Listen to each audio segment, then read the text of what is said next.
En el baloncesto, la línea de 3 puntos triple se probó en Estados Unidos en el año 1933.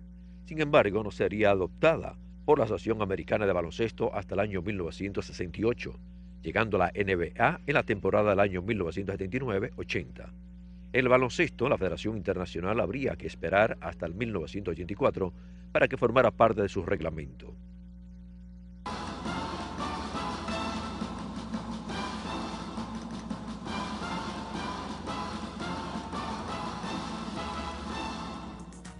Vamos a continuar con el programa. Vamos entonces ahora con Salud Deportiva. César Castellanos con nosotros, psicólogo clínico, un hombre especial para toda la familia y todos nuestros deportistas. Doctor, gracias por venir. No, muchas gracias a ustedes por tenerme acá nuevamente. Doctor, dígame de una cosa. Un joven con problemas de aprendizaje, ¿puede ser un buen deportista? Puede ser, pero tiene riesgos. Me explico. Los problemas de aprendizaje no solo son un problema de la escuela. Es decir, los problemas de aprendizaje tienen su fundamento en deficiencias a nivel de algunos procesos que el cerebro debe ejecutar.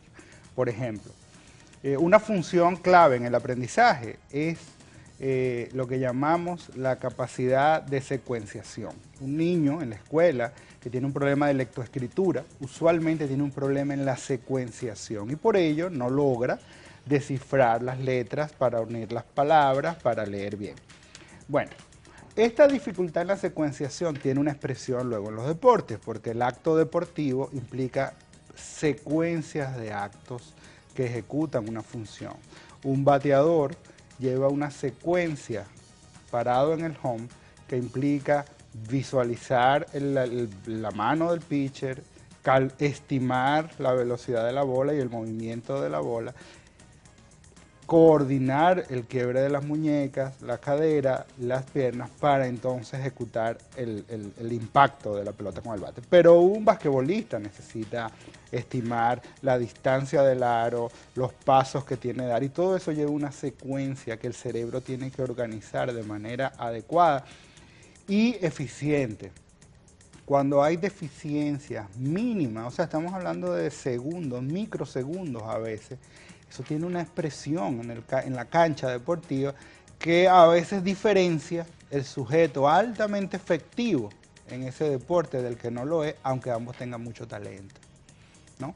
Por otro lado, las dificultades de aprendizaje pueden generar en una persona un tema de sentirse poco eficiente, o sea, de autoestima, porque el muchacho que tiene dificultades de aprendizaje no logra competir, entre comillas, en el aula al nivel de los otros. O sea, ese es el que ese queda de último siempre en las tareas, en los dictados, cuando lo paran a leer pasa una vergüenza.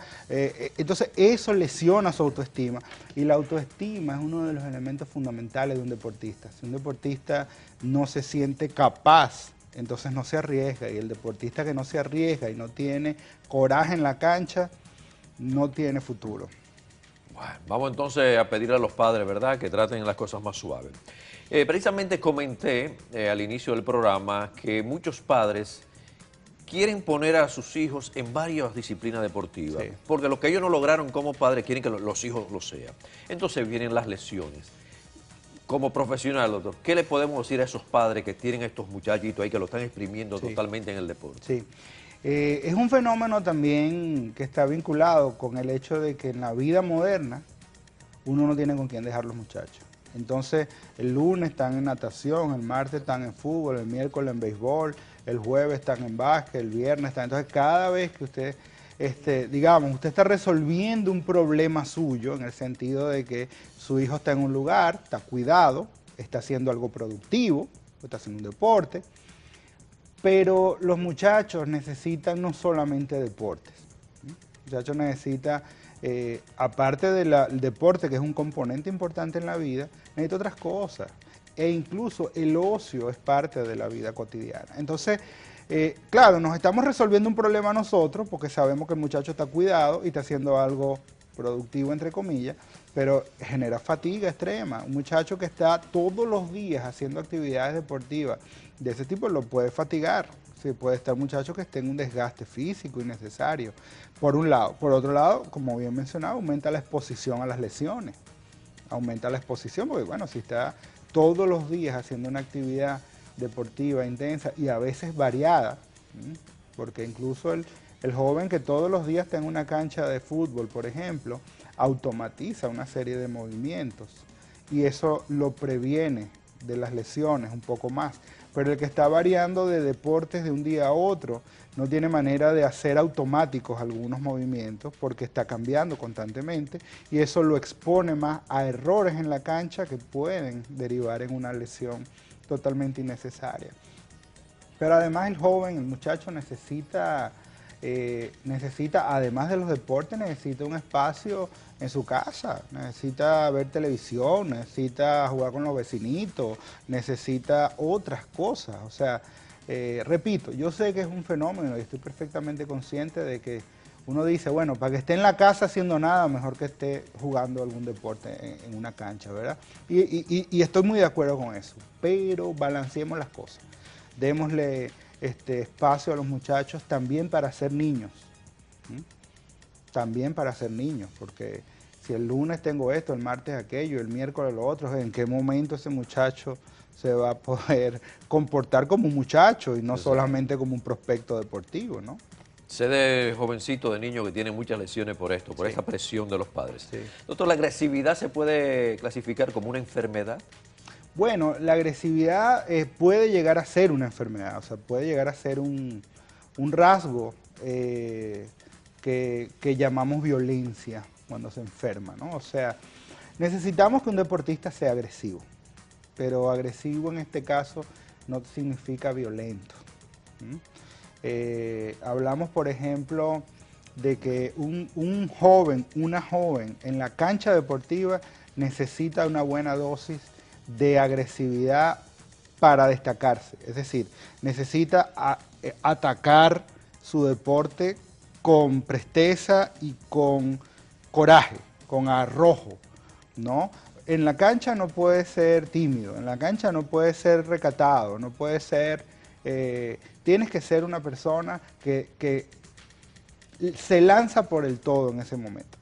A eso llamamos agresividad en la cancha, pero eso no quiere decir que seas violento con los compañeros, que agredas al opositor. Eso no quiere decir que seas malcriado ante las reglas de ese deporte.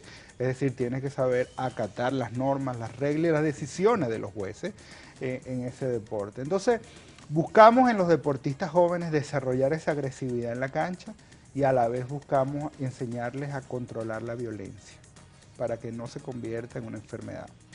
En el automovilismo, y uno ve la Fórmula 1, hay que ser agresivo. Sí, señor. Si tú no eres agresivo, que es diferente a la violencia, entonces Sí, te queda Tiene que ser arriesgado, tiene que ser arrojado, pero eso es común en todos los deportes. Es decir, no vamos a ver un Lionel Messi a menos que no tengamos una persona que sea capaz de hacer cosas como las que hace, de meterse entre tres jugadores y exponiéndose una lesión en el tobillo, pero haciendo un giro que le permite finalmente concretar un gol de oro de estos maravillosos que hace Messi. O no vamos a ver a un Juan Francisco bateando con un jonrón, a menos que no se plante en el home con la dosis de agresividad que hace falta para conectar un batazo de ese tipo o un doble entre dos en los files. Entonces, para esto se necesita una dosis de agresividad. Lo que no puede ser es violento, porque en el momento que se torna violento, pierde totalmente el control de la situación.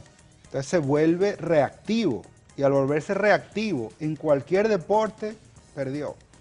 Porque en el momento que se vuelve reactivo, pierde la capacidad de planificar sus actos, pierde la capacidad de tomar decisiones estratégicas en los momentos clave y simplemente está a merced de sus emociones, no de sus pensamientos. ¿Esa violencia en los atletas se puede ayudar? Sí, ¿Se puede ayudar? ¿Cómo no? Se ayuda y mejora muchísimo porque generalmente este tipo de violencias tiene su origen en su historia personal. Y algunos de estos jóvenes han llegado a destacarse en ese deporte porque eso simboliza el ascenso social en su familia o por lo menos el respeto social en su familia. Entonces, digamos, destacarse en ese deporte se asocia con que mi gente va a estar mejor y no destacarse se asocia con un fracaso. Entonces, para prevenir el fracaso, algunos jóvenes llegan incluso hasta la violencia.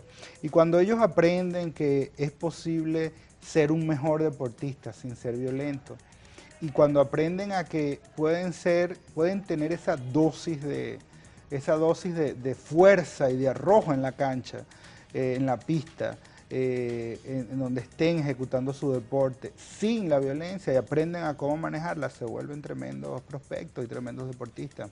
Doctor, y en el caso de un joven nacido en un hogar conflictivo, ¿puede convertirse en un deportista inadaptado?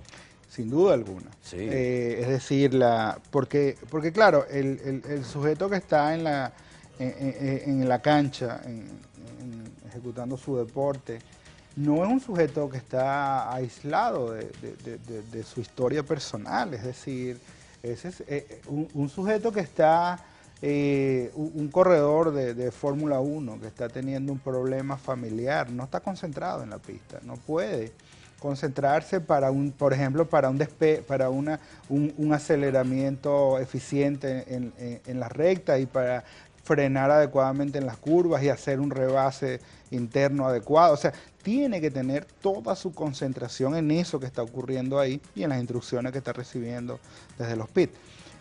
Un sujeto que un sujeto que practica ping-pong, por ejemplo, no puede estar desconcentrado, o sea, tiene que tener su cabeza ahí.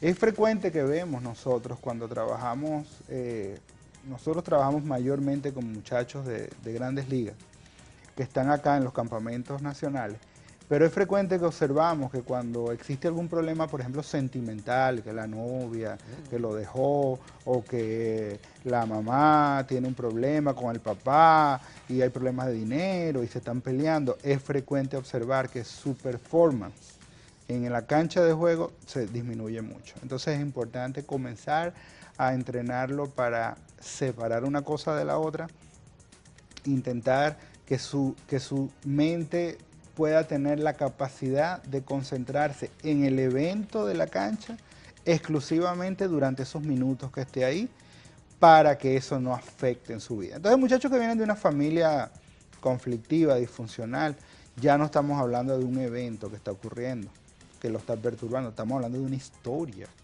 que lo está perturbando. Estamos hablando de violencia, que fue maltratado, que fue vejado o que creció con muy poca autoestima porque siempre lo devaluaron o porque su papá siempre lo rechazó. Montones de historias, ¿no?, que uno escucha en estos jóvenes.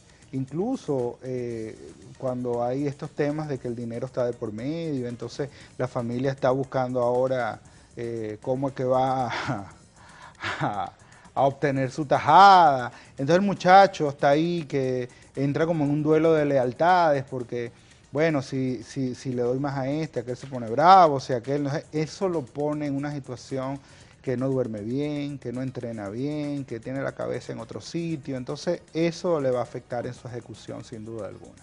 El tema está bueno, vamos entonces a hacer la pausa, estamos en Salud Deportiva de Variedad TV, volvemos.